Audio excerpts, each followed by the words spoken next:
Pai, assim na terra como no céu. Capítulo 12. Cuidado com as sementes do inimigo.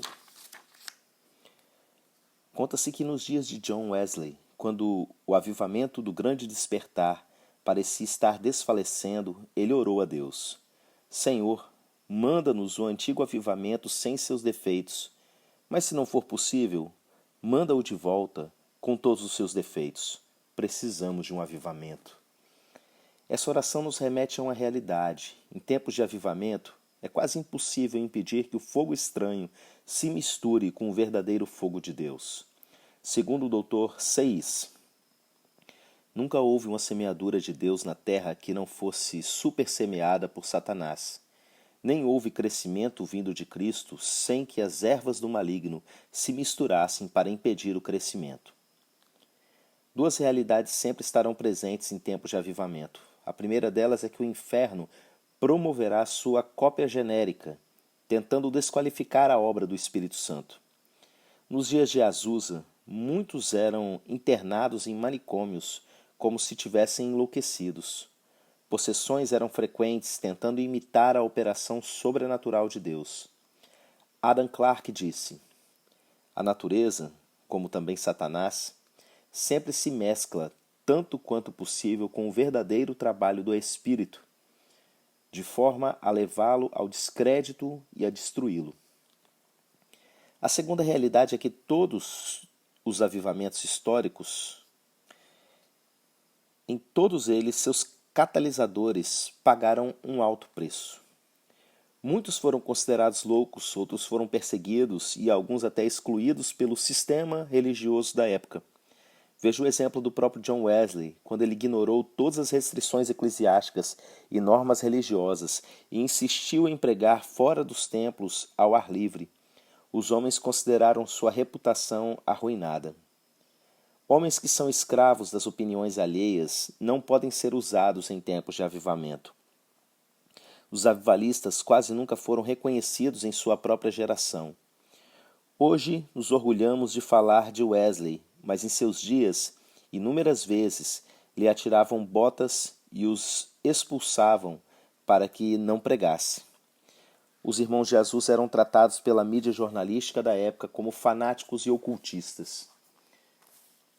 Quem se conserva escravo de sua reputação religiosa jamais será usado como catalisador de cultura de avivamento.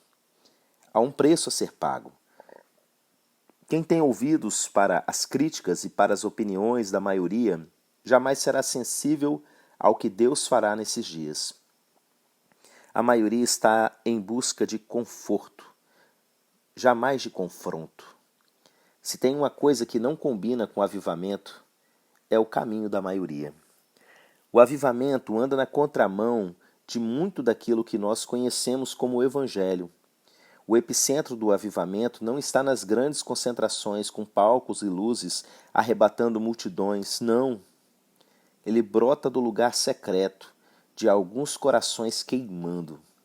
Um dos erros mais recorrentes em tempos de avivamento é acharmos que ele está brotando no palco de templos, ginásios, estádios e praças abarrotadas de espectadores. Definitivamente não. Não se acende uma fogueira sem as iscas e os gravetos. Até aqui, os avivamentos históricos, embora únicos, carregaram sempre um padrão, um movimento de oração e um novo reposicionamento diante da palavra de Deus.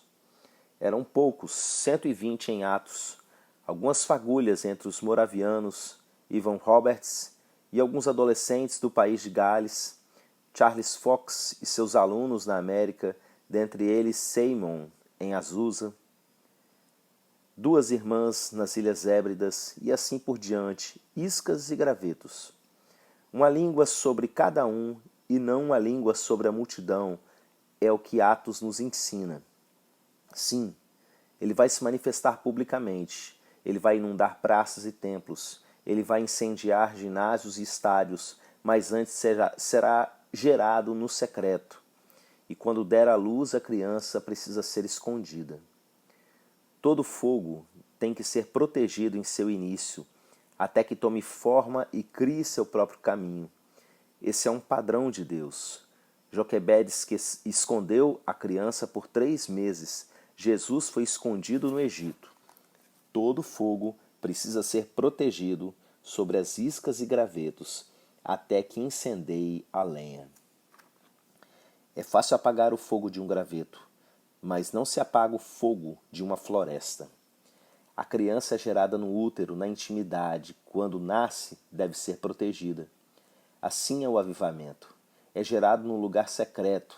Quando nasce, deve ser protegido na fonte. As iscas e gravetos devem ser escondidos da religião, dos aplausos, da fama e do orgulho. O que fazemos hoje, quando o fogo incendeia o graveto, fazemos propaganda dele. Se um garoto é tomado pela glória de Deus, imediatamente o expomos, mudamos sua roupa, contratamos marqueteiros para cuidar de suas redes sociais, profissionais para empresariá-lo. Expor um graveto é apagar a chama. A ordem ainda é: esconda um menino até o tempo da revelação. Muitas faíscas do céu têm sido apagadas pela nossa geração narcisista e religiosa. A chama não aceita ser manipulada, então ela se apaga. Prestaremos contas a Deus de muitas chamas que o céu enviou e que nós abortamos com nossa soberba, nossa religião e nossa mania de tentar manipular o sagrado. O que eu faço não entendes agora, compreenderás depois. As palavras de Jesus para Pedro, na cena do lava-pés, aponta para um padrão divino que se aplica ao avivamento. Ele nunca será compreendido enquanto acontece. Ele sempre será melhor compreendido na geração seguinte. Quem se dispõe a ser catalisador de avivamento não pode esperar compreensão em seus dias. A crítica e a oposição serão sempre sua companhia. O avivamento muda as coisas de lugar e isso provoca incômodo em quem prefere as zonas de conforto. Águas paradas refletem rostos, mas águas agitadas refletem a luz. Não posso precisar a dimensão do incêndio espiritual sobre a minha geração. Mas quando a primeira centelha acender, eu quero estar lá. Eu quero ser queimado. Nasci para ser isca, nasci para ser graveto. Não existo para outro propósito. Fui gerado num ambiente de fogo. Fui predestinado para viver incendiado.